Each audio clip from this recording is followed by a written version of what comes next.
Okay, market size, share and growth hasn't been up on the exam for quite a while, so make sure that you know about this, but it relates to a lot of other questions as well, so it's a good area. So, let's just jump in then. So what does market size actually mean? Well, it could actually mean two different things. It could be the value of the market, and usually when we're talking about value of the market, you know, this market's worth £5 billion a year. They're talking about how much revenue is made per year, so it's the average price times the quantity that's sold in the market.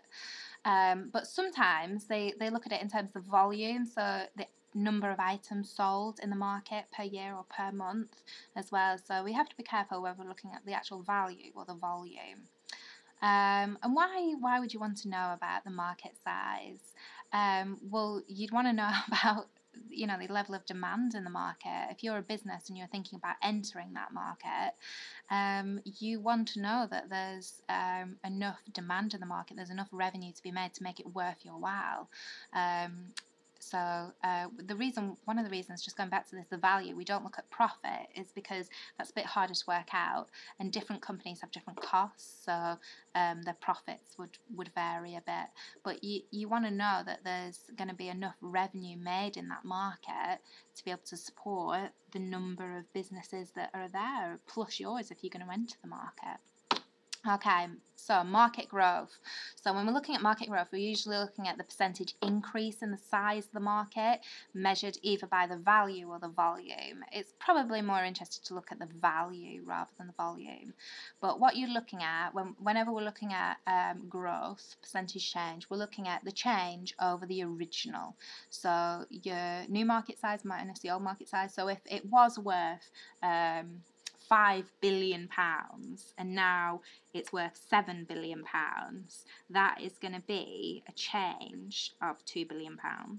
And if you divide it by your original, which was £5 billion, you get a 40%, you get 0.4. If you times it by 100, you get 40% increase in size.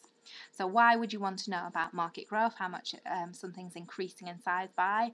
The reason is you want to know whether it's growing, because that means that there's more being sold, there's more opportunity for profit. So maybe you need to bring out more products, or you need to enter that market if you're not in that market.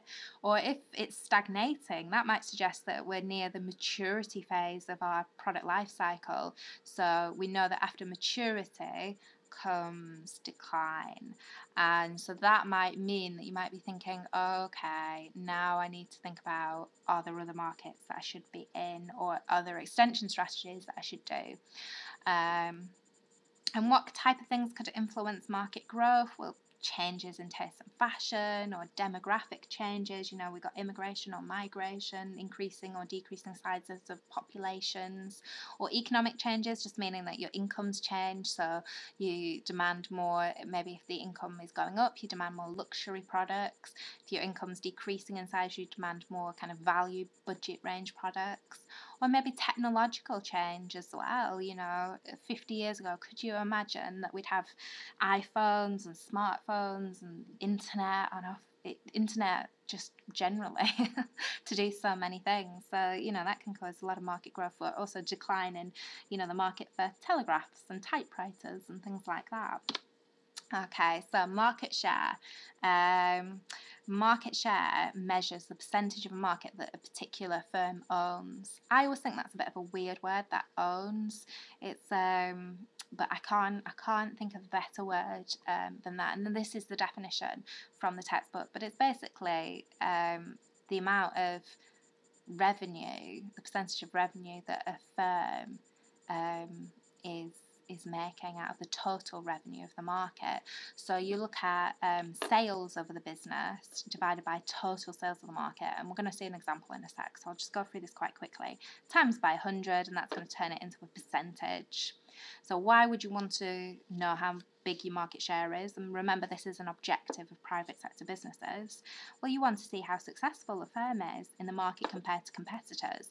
So if they have a larger market share, that means that they're selling more products, that means that they're more popular. Larger market share equals more revenue being made, which should, as long as you've not, sort of increased your cost to achieve that increased market share, but it should translate to more profit being made. Usually the firms that have the biggest market share as well are able to command maybe slightly a more premium price for their products. So we are willing usually to pay a little bit more for Coca-Cola than we are for, you know, Tesco and Sainsbury's own brand cola, or maybe even significantly, you know, a significant amount more for it. And what could influence your market share? Well, your brand image, your popularity, how competitive I'm not too sure whether it and the money is, but exogenous shocks as well could influence market share. Maybe some external factors from the business, maybe a health scare or something could influence how much market share you have. You know, I'm just thinking of horse meat scandal and those types of things. So here we have the market share of supermarkets in the UK. This is taken from a while ago, but you can see Tesco very much have the largest market share, but they've been declining in size recently. So maybe that says worrying times for Tesco, and Aldi and Lidl have been increasing in market share recently. So still very small, but maybe if you're investing in one of them, it would be these two and not necessarily Tesco at the moment. Why is this important? Well, you should know by now it's going to come up in Unit 2 when we look at the Boston Matrix. It's going to look at market growth plotted against market share, and this is a way of analysing your product portfolio and trying to kind of categorise, well, which are our successful products, which do I have to encourage, which are maybe the ones that I'm thinking about not continuing with. Maybe I'm going to divest. Okay, so here's the only past paper question that has been on market share. So calculate Nokia's percentage market share in 2010. Very important to bring a calculator to the exam. So many students apparently didn't bring a calculator to the exam. They said in the examiner's report, obviously my students wouldn't have been so stupid to do that. But you should definitely bring a calculator. So we're looking at Nokia's percentage share of the market. So we've got Nokia, we know it's going to be 24 million over, well, we need to know what the total units sold. We're doing it units sold, not revenue in this one. So I'd have to add up 24 plus 11 plus 8 plus 5 plus 4 plus 3, and that comes to 55. I actually have a calculator in front of me, so I come prepared. You could probably do this in your head, but I don't know if you'd be able to do the division part in your head. So 24 divided by 55 equals 0.436.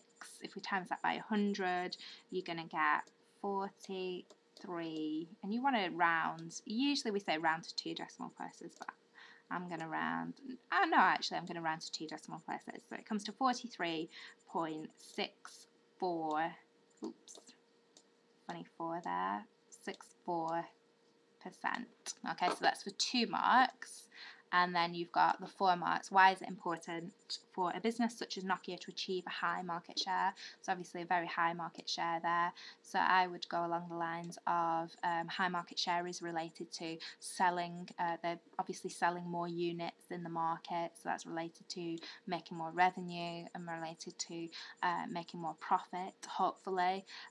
Maybe they can command, they can ask for a higher price when they charge customers because they are the market leader. Obviously not now, this is 2010, quite an old question. I think this is going to be a lot bigger now. And Samsung as well. I wonder which, they don't even seem to be in there. So let's have a look at the mark scheme then. It could be their business objective. We mentioned that before, but we didn't put it in. Overall profitability, the link between market share and profitability.